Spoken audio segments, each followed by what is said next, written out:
Before any of us showed up, longer even than before any humans came struggling across the Bering Land Bridge from Asia 13,000 years ago and began the first people here in the Americas, the Earth had been forming this spot of land we occupy.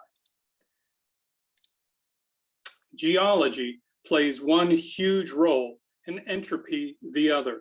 Climate and human influences are both substantial, but to lesser degrees. Tectonic plates have been, and of course will continue to shift and move, causing the land to rise and fall. The area of our county was actually submerged under an ocean for a super long time. Filled with ice, with life, this ocean deposited a stunning layer of calcium carbonate that morphed into limestone.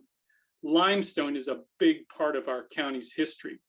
Those tectonic plates also shaped the contours of our landscape, with rougher and steeper hills to the north, a central area of gently rolling slopes, and hills again in the south.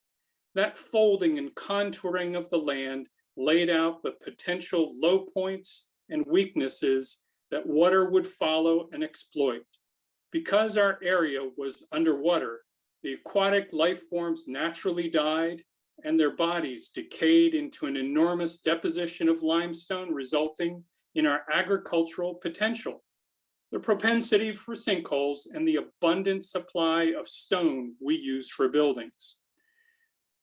The glaciers didn't reach far enough south to reach this spot, but permafrost cracked and eroded the landscape to create some of the components of our soil.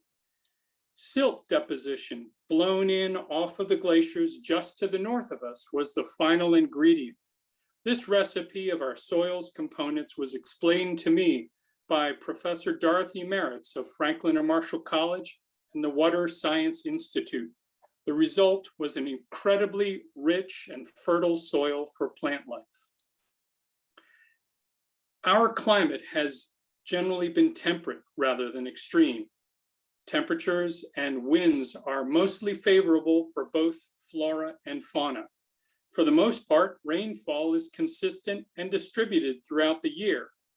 While the most recent ice ages didn't cover Lancaster County, they left behind the soil from which we have benefited so much.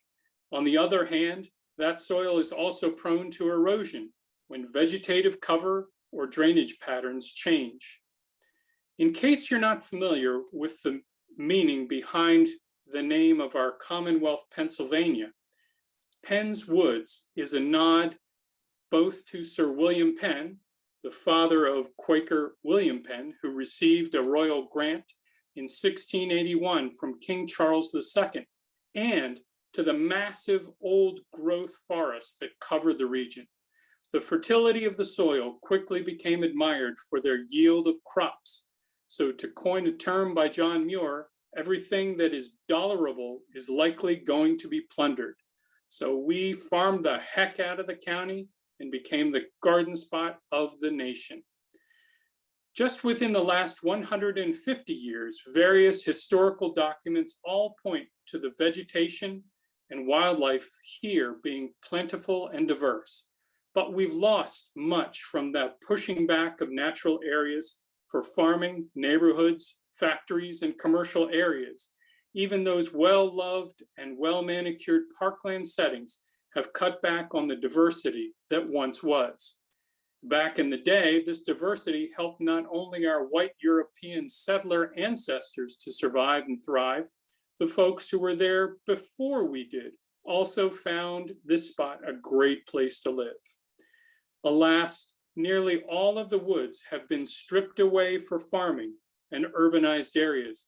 Take a close look at this diagram of our county's forested areas relative to the rest of Penn's Woods.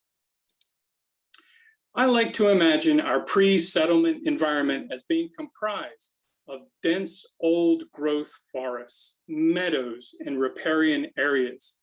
Thanks to land studies for this lovely image of such an area teeming with life.